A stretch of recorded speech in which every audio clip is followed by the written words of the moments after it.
Hello and welcome to Oakville Matters. This is truly local television on Kojiko, where we talk about the issues that matter to Oakville. And today we're talking about what's going to happen to the old hospital lands. That's a question that's been hanging over the town for quite a few years now, since we went through the struggle of building a new hospital and the excitement of opening a new state-of-the-art hospital. And it's now come time to start figuring out what to do down there. With me to talk about it are Neil Westoll, who's a director of Joshua Creek Ratepayers, and David Mallen, who is a president and director of the Trafalgar Chartwell Ratepayers. And Joshua Creek and Trafalgar Chartwell are two of the 5 residents associations in the southeast part of Oakville. And they consider themselves to be the most directly affected, I think I could fairly say, right, guys? Yes, I think that's true. So, Neil, have you, from Joshua Creek being at sort of the east end of Ward 3, what perspective does Joshua Creek bring to this? Well, Joshua Creek, I would say, brings the perspective of its population needs. We've lost, for example, schools have closed, so meeting places are less available. I think that we would like to see a community center that is broad in its scope, that is certainly multi-generational in its approach, and would supply us with a variety of services, which we can talk about as we go along. Mm-hmm. Obviously, it's not within our immediate area, but our residents are certainly very well aware of it. Yeah. Well, I have the impression that the #1 thing on Joshua Creek's agenda is to make sure there's a community center there. For sure. David, what about Trafalgar Chartwell? Well, our agenda is, of course, very supportive of the community centre, or community and recreation centre, as I think it's being called at the moment. Okay. The hospital lands do lie within our area of influence with Trafalgar Chartwell. The area of the land is approximately 5.2 hectares, and the current expectation is that the community centre and adjacent facilities would take up approximately half of that piece of land. We're looking forward to and are very encouraged that the planning is now starting for the details of the community and recreation centre, such as the size of the pool, such as the number of rooms that would be provided, such as the activities that would be catered for in the community and recreation centre. It's an exciting time, and we're very pleased and interested to participate in that planning process. You remind me of the first day I lived in Oakville 22 years ago. I was my back fence neighbor was introducing himself and saying, you know, if I can. He said, if you need a cup of sugar, go next door. If you need a cup of whiskey, call me.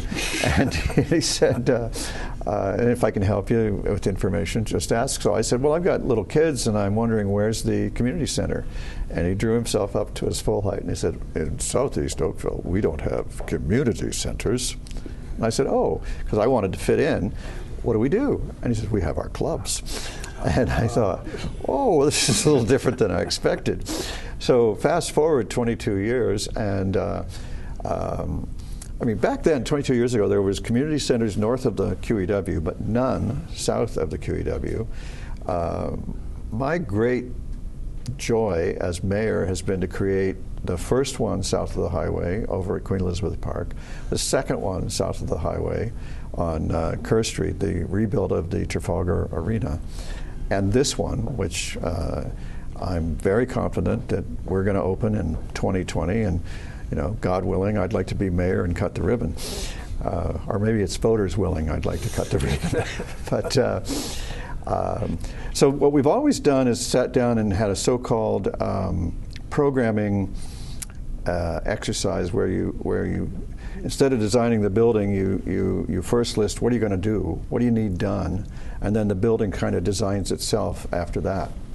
And so what sort of things besides, I mean, you said community and recreation center, and John, you indicated that there may be even more than that. What more? Well, within the And don't be afraid to mention the Lynn. Well, I was going there, but yes. within the context of the community recreation centre, we're looking for, if we can arrange these things with the town, the Centennial Pool as it exists today will be closing sometime in the next 4 to 5 years, we expect. So certainly we're looking to accommodate a new pool within the community and recreation centre. Our preference is for a pool which serves community needs. By that we mean pools that are similar to the pools in other community centres in Oakville, a 25-metre pool, probably 6 lanes wide, which provides for recreational swimming, community swimming, and community competitive events too. And possibly a small wading pool along with it for children, maybe 2 or 3 feet deep, but that's one of those optional extras. And that would be an improvement on Centennial. That would be an improvement on Centennial indeed. My children learned to swim at Centennial, and it's always likened it to descending into a cave. Yes, yes. In addition to that, to some kind of a fitness facility, a gym which would provide the opportunity for people to keep fit, get fit, stay fit, which, as we all know, is becoming a more important part of everyone's life. I really must do that. And some meeting rooms, a youth centre where youth can feel that it's their place and they have the opportunities to do the things that they do. So a drop-in center. A drop-in center for youth. That'd be great. And I could support that. we could go on down the list, but essentially similar to community centres that already exist in Oakville, which have set a good standard and a good model for what we would hope and expect we can achieve in southeast Oakville on the hospital lands. Yeah. Okay, John, but I think there's more, right? Maybe? Well, I think the thing that we are certainly very aware of is the need, or given that they're the old hospital lands, we'd like to see some ability for primary care of some kind there. I think we want, it would be nice to have the ability to try out, and it would be nice to have the ability to do the regular X-ray style of thing that would be expected in such a centre. That would be a very useful thing, because otherwise they have to traipse all the way up to the new hospital, which is, of course, a spectacular building, but quite a long way away. Like David, we're very, very pleased that the process has gone this far, and it's really nice that we're involved in having these discussions now, so that, as you pointed out earlier, the issues are on the table, and we can then decide on which of those is important. Yeah, for all of those things relating to primary care and x-rays and stuff, that's the Ministry of Health, and their representative is the Local Health Integration Network, yes, or the LIN. Yes. And they're independent of the town, yes, so that's going to be tricky. It's also been somewhat confusing for me, because over the years they've constantly said, oh, we'd like to put some kind of a wellness clinic or a community health hub, they call it. Now that has never sounded like it included x-ray machines. I have to, grant in advance. But they've been very vague about what would be in it, very vague about if they would do it, very vague about even how much space they need. I've been telling them, well, we're about to start designing it, and you could miss the train, if you're not careful. We've signed an MOU with the LIN to work with them to include a community health hub, both on Kerr Street and here at the old hospital lands. But I have never seen them meet a deadline yet. And I'm not trying to be harsh either. So there's I think the community that wants health facilities in the rec center is going to need to put pressure on the provincial government through the provincial member. Yes. Yeah, maybe I could come into this. Yeah. The health studies that were done you may recall Carol and Grant Goodings. Yeah. And their efforts to pull together a health study. Let's give Carol a plug. Carol's a former counselor of the town and the region. That's right, yes. The studies that, with the RA's help, were put together about health needs in southeast Oakville recognized primarily with the hospital going, it would leave a bit of a vacuum in terms of primary care facilities. And what we found out as part of that study was that people in the area were using the hospital in effect as a primary care facility. It was easier to go to Emerge than it was in some cases to go to a doctor's office or find an X-ray facility or whatever. The gap that we identified resulted in our belief and our recommendation that what was needed in southeast Oakville was a primary care facility to cut off people, so to speak, from needing to go to the new hospital. So wouldn't that argue, if that's something, wouldn't every area of town then need the same thing? Yes, indeed, and that seems to be a model that's evolving in parts of the USA, that there is a community-based primary health care facility. We have a good example in Oakville, which is Fourth Line and Spears Road. There's an excellent facility there which has a clinic which stays open late. It has an X-ray facility, it has a pharmacy there, it has various facilities which can, in effect, mean that people locally in that area don't need to go to Emerge, and it cuts off the flow of people, so to speak, unnecessarily into the emergency unit at the hospital. Our suggestion was that the hospital lands might be an appropriate place, but it doesn't have to be the hospital lands. It was actually the Lynn who expressed strong interest in locating some kind of a facility, not yet defined, on the hospital lands, because they saw an opportunity to partner with the town. Yeah, and that's actually what I was speaking about, and I mean, it's like 4 years old, this conversation. Yes. And I'm going, okay, can we write that down? Right. My impression was that the Lynn was focused more upon senior services than anything else.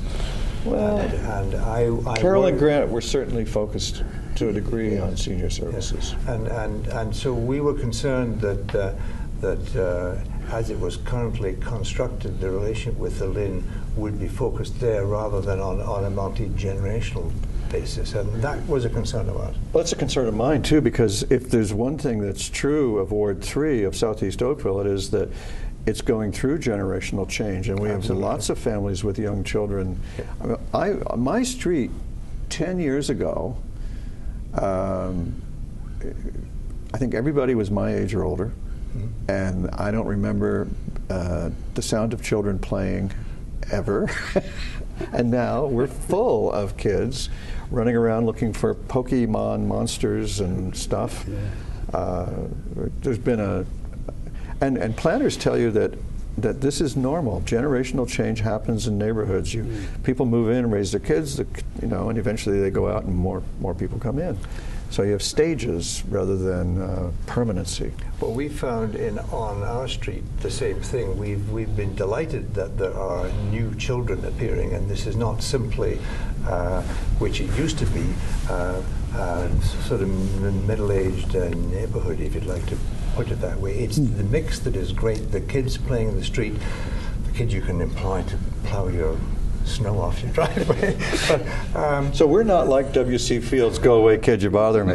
We're like, come here kid, I got a job for you. And with that then comes the need for places for them to be, because with the closing of some of the schools there, the ability for communities to be brought together has been diminished, and that's really what the main thing that we would like to see. And I think there's more evidence. It's true of our area as well, that there's been quite a turnover, and there are quite a lot of young families moved into the area.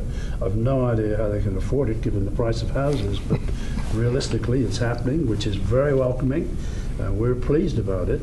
But an example is that New Central School now has 2 portable classrooms. There was doubt whether, in fact, there would be enough children to keep it open for a while. I remember. I've always been shocked at Well, you know, there's a famous physicist, Niels Bohr, said that all forecasting is difficult, especially about the future. Yes. And the forecasting of children by our school board has always been mystifying to me. Right. So I know there's some other concerns in the community about when we demolish the old hospital, which can't be saved. It's too full of bad things. I think you're up to date that the town will have a demolition mitigation plan in place to minimize the disruption and negative impact. Yes, indeed. We're looking forward to seeing details of the transitional arrangements. The hospital obviously is a pretty large and extensive building. It will take some time. Residents are concerned about visual impact, noise, dust, hours of operation, all of the normal things you would expect that a residential community would be concerned about. Yeah. And we are looking forward to the public meeting on December 1st, where hopefully all these things will be revealed to us. Well, if they aren't revealed, they'll at least be acknowledged. Yes. That, you know, said element will be in place. I mean, I think it's obvious to everybody with any real-world experience that the cleaner and quieter you take something down, the longer it takes, and the faster you take it down, the dirtier and the noisier it's going to be. Yes. And I'm pretty sure council is committed to its do no harm path. You know, the doctors have this motto of do no harm, and the underlying principle of livable Oakville is let's make the place better, not worse. Yes. And every member of council is you know, bought into the livable Oakville vision, Right. as I think, in fact, the entire town has, because every request now comes with, it won't be livable Oakville unless I get. Yes. But you know, meanwhile, that magazine rated us the best place in Ontario to raise kids, and the third best place in the country to live, and number 1 and number 2 are cities, so best town. Yeah. Right. Right. And I know that's magic math, but Yes. but still, it says we're doing something right. Yes. Well, when it comes to the design of the centre too, it would be kind of nice to be more than just an institutional-looking building. It would be nice to be architecturally distinct, if that was possible within the. Well, let's budget. talk about that. Have you seen the architectural design for the new Oakville Arena? What did you? And if you had, what did you think of that? I didn't see it. I've not seen it Okay. either. Each of the 3 northern rec centers has got a different design. Yes. Did you like any of that? Yes, Yes. I did. So- Something like the Iroquois Ridge is a very nice facility. So I don't think we'll be worse. Well, Good. we understand the plan is to try and integrate the facade of the old high school. Well, that's where I was going to go. Yes. Let's talk about that. So we have this curious situation where the old Oakville Trafalgar High School sits roughly where I think we might want to be putting this rec center. And the facade of the high school was historically designated, and that means that it can be incorporated into a new building, and you can do that a zillion different ways. I've seen incorporations where it's a new outside, but I've also seen it where they use the facade on the inside. Do we have an opinion in the neighborhood or in the ward about how to incorporate it? I don't think people have got as far as thinking about how to incorporate it. I think there are a number of people that enjoy the appearance of historic buildings, particularly in the portion of the area adjacent to Lake Ontario, in the older portion, but also amongst the architectural team and group that are represented in the residents. And it's in a heritage district. It's in a heritage district, and there is quite a bit of interest in exploring how the facade might be integrated into a modern building, because obviously the community centre itself is going to be a new building. So it remains to be seen whether the the capabilities of some of our architects are able to make this into an attractive presentation. Well, I've got an architect joke, I think, for you here. We've got a huge number of practicing architects and a surprising number of retired architects. And I've discovered that in no profession there's no profession like architecture for getting a second opinion that's wildly different than the first one. So I'm joking a little bit, but can you imagine a committee of architects designing the building? That way they could all be unhappy with it. That's probably what would happen, yes. So it remains to be seen as to who the town selects as the architect and how they go about integrating that facade. Not without its challenges, I would think, because it is an older building and it has been there for some years now. And oh yeah, I'm pretty sure that the building itself is not for keeping because of asbestos and all those other goodies. And I mean, we're going to have a rodent control plan and program, because we know when we demolish it, there are bound to be rodents appearing out of the underground. Yes. Not to mention the chimney swifts. Well, and then the chimney swifts have to be relocated. I've recently learned that it's possible to relocate them on in another place in Oakville. That's what happened. So no chimney swifts should be killed in this the making of this movie. But nor should the whole place be dependent upon sandstone. Well, you know, it's the largest colony of chimney swifts in the entire. Well, I don't know how big it is, but apparently it is very large. And this is the town that banned outdoor cats in order to save birds, you know. Right. Yes, well, we certainly welcome the chimney swifts. Not that any cat owners are obeying it. No comment. Bad cat owners. So we don't quite know how that habitat issue is going to work out, but it will be interesting to see how that unfolds too. Another area which is of interest to the local community, I think, is the issue of parks and parkland. And we know that there is a provision in the plan at the moment for a small park just to the south of the multi-storey garage of around an acre in size. And that's certainly going to add to the facility. But I do think the community is very interested in how the park situation will evolve between the old hospital lands and such land as may be available for parks there, Wallace Park, which is somewhat underutilised at the moment.